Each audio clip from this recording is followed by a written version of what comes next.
As a change of pace today, I'm not going to talk about a new release or about just any watch. This is my baby, my watch, and my prematurely titled exit watch. Yeah, I cracked. But anyway, this is one of the most esteemed Seiko Corporation watches, the Credor Eichi II. The Eichi II, while at its core not a limited edition, is very limited in production, with only 20 or so watches supposedly produced each year.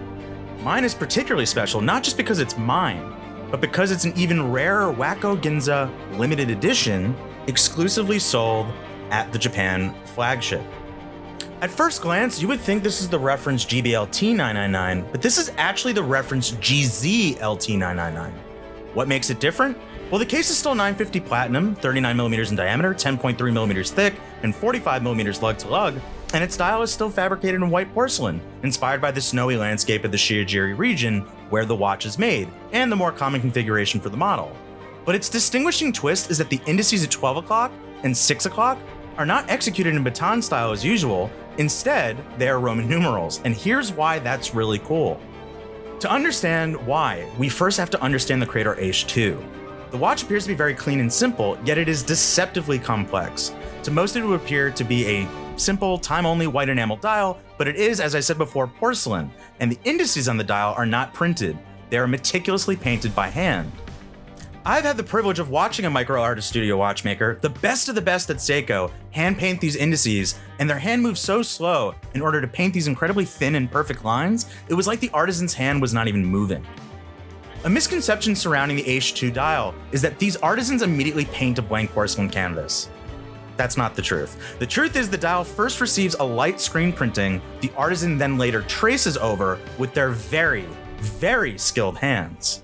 A more standard Eichi II requires 13 lines to be painted, plus the Credor brand name, which is also notably hand-painted. I mean, come on, I can't even write my signature the same way twice. It's incredible. This Wako Ginza Edition ups the ante with a total of 17 lines, and therefore requires more time to execute. The glaze of the white porcelain is so crisp and white, unlike anything I've ever seen before, and you can even see a shadow of the fired blue gliding central seconds hand with its crescent tip, a moon rotating around the dial. So serene.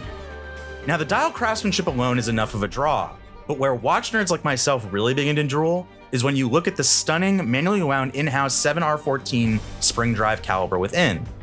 Looking at this incredibly high level of finishing, it is then not as much of a surprise to hear a photograph of Philippe Dufour hangs in the studio, and that he once visited and offered his advice on finishing techniques. Very valuable considering his movement finishing is considered to be the best of the best. A ton of the caliber's components are finished and decorated by hand, but the standout element is the exceptional and mile-wide beveling of the bridges. With gentian wood, micro artist studio artisans gorgeously hand bevel the bridges of the movement and even the open work barrel. Each 7R14 caliber is estimated to require 20 hours of work to complete all of its hand finishing. You will notice the open work barrel, also finished by hand, displays 3 bellflowers, the flower of the city the studio is located in. But this flower motif is taken further, with the curved lines of the bridges evoking the stem of the flower and the cutouts for the glide wheel petals on the stem. As you'd expect from Seiko, this creation is very nature-inspired, a snowy landscape dial and bellflower-inspired caliber design. With a torque return system, the caliber is able to extend its power reserve to 60 hours, indicated by a power reserve indicator on the movement, and from my experience, it basically gains 0 seconds per day. As long as I wind it every 2 days or so and do not travel outside of my time zone, I never, ever have to resync the watch, which is astounding. So the watch, while I prefer 36mm to 39mm, wears really well on my wrist. The 45mm lug to lug is more than manageable, and its larger case size means a more expansive dial and movement, which is obviously a good thing. I have since swapped it off the factory strap and pivoted to a steel pin buckle instead of the 900 platinum deployant. The folding arm is a bit long for my taste and it adds a little bulk. And then in terms of how it feels on the wrist, I like titanium watches and own titanium Grand Seiko, but man, do I love the luxurious heft of the platinum case. This watch as a whole is just pure clean class. Simplicity at its best, and everything I would ever want in a watch. A superb dial, beautifully hand-finished movement, and unparalleled accuracy. With all this in mind, I think it is clear why I hold the watch in such prestige, and a tear of joy fell from my eye when it arrived. I consider myself very fortunate I was able to win it at auction on Loop This, likely only capable due to a strange caseback scratch where the text that reads water resistant is engraved. yeah, I have no idea how this person did this, but I can totally live with it.